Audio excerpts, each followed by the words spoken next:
Assalamualaikum warahmatullahi wabarakatuh. Baik, di sini kami berempat akan membuat tugas video tentang pebisnis. Pertama-tama perkenalkan kami dari kelompok 4 yang beranggotakan saya Muhammad Fedi Abdullah Syarifudin dengan NPM C1C02280 dan di samping saya Berkali dengan NPM C1C02014 dan saya Lea Wahyuningsi dengan NPM C1C022142. Saya Muhammad Zaka dengan NPM C1C022133. Baik, di sini kami akan mendiskusikan berita tentang penggabungan perusahaan penerbangan yang dicanangkan oleh Menteri BUMN kita yaitu Erick Thohir tentang penggabungan perusahaan Garuda Indonesia, Citylink dan Vita Air.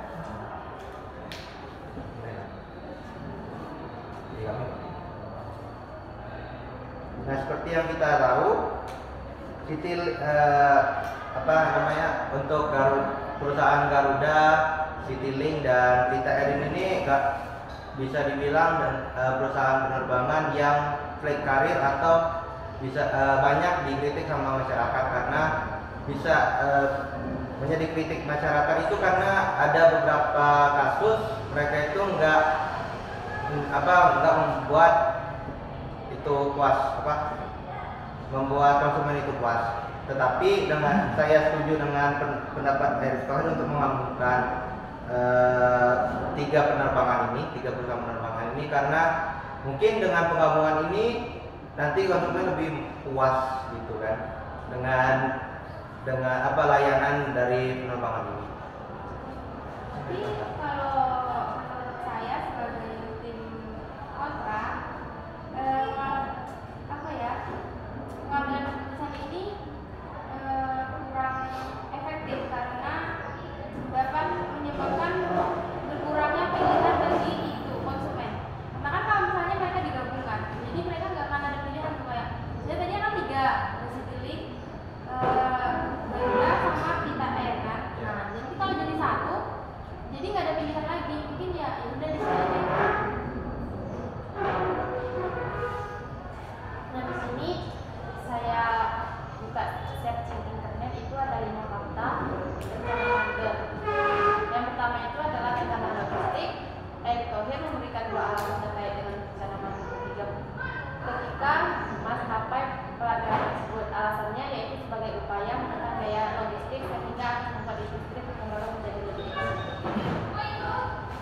Ya, kalau menurut saya penerbangan itu ada kelasnya. Ada yang pelayanan umum dan juga ada yang LCC. Dan juga sangat aneh jika Garuda menjadi penerbangan yang lebih murah karena kelengkapan yang pelayanan dari pesawat Garuda itu sangat lengkap dan sangat nyaman dan juga kualitasnya bagus dibandingkan pesawat dari Citylink dan Vita Air. Nah, tapi kan kita lihat dari beberapa fakta di Garuda Indonesia itu walaupun termasuk penerbangan terbaik di Indonesia ya, tapi dia itu banyak dikritik sama masyarakat karena kayak seringnya delay penerbangan, terus juga sering diubah jadwal penerbangannya, juga untuk biasanya itu sering membatalkan penerbangan gitu. Nah, jadi menurut saya dan juga kan beberapa waktu yang lalu kita lihat tuh ada berita yang katanya Garuda itu mendapatkan penalti nggak boleh melakukan pelayanan itu selama 2 tahun karena beberapa faktor yang kesalahan dari Garuda.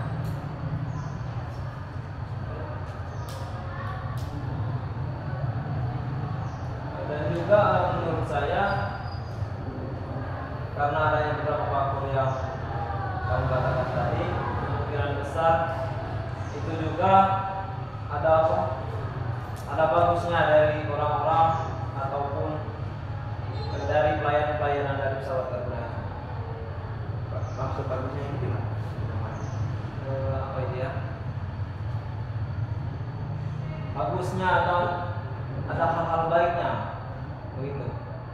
Oh, biar kagak begitu. Ya. Sebenarnya kalau untuk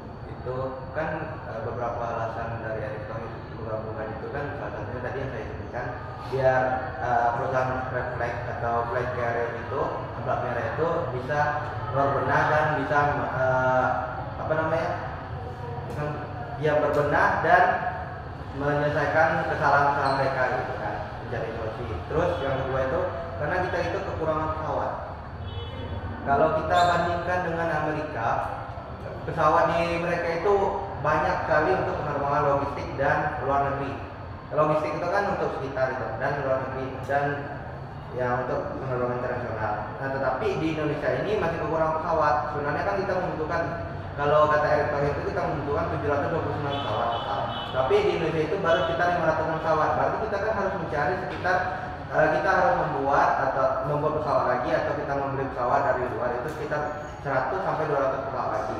Nah, tetapi kan kita tahu sendiri kalau kita dipisah-pisahkan perusahaan itu dia nggak akan memikirkan logistik dari negara, dia bakal ke perusahaan sendiri dong.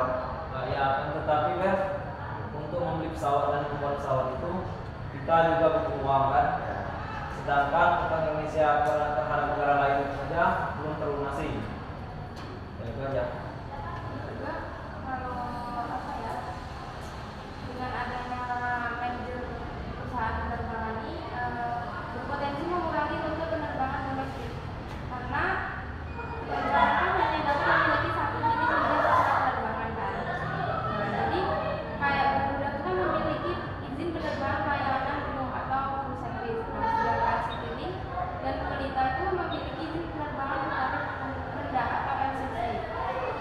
Sehingga manajer tersebut berpotensi mengharuskan izin usaha milik Citylink dan Pelita. Kan jadinya itu pasca manajer itu harus mengajukan permohonan untuk mendapatkan rute tersebut. Ya karena kayak seperti yang saya bilang tadi, kita tuh harus menambah sejumlah pesawat lagi. Misalnya kan dari 550 unit pesawat itu sampai ke ini 729 unit pesawat gitu. Oke, ya kalau juga itu digabungkan ya tiga perusahaan itu juga tidak kooperatif.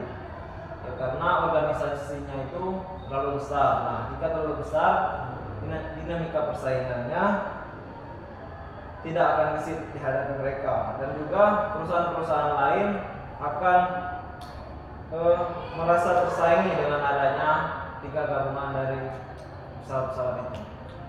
Kalau kan tadi kalian membahas tentang biaya.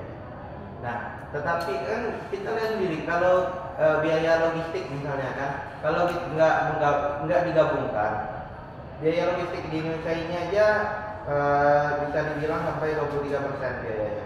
Kalau kita menggabungkan tiga perusahaan tersebut, Erick Thohir itu mengatakan kita bisa menurunkan biaya logistik kita sampai ke 11%.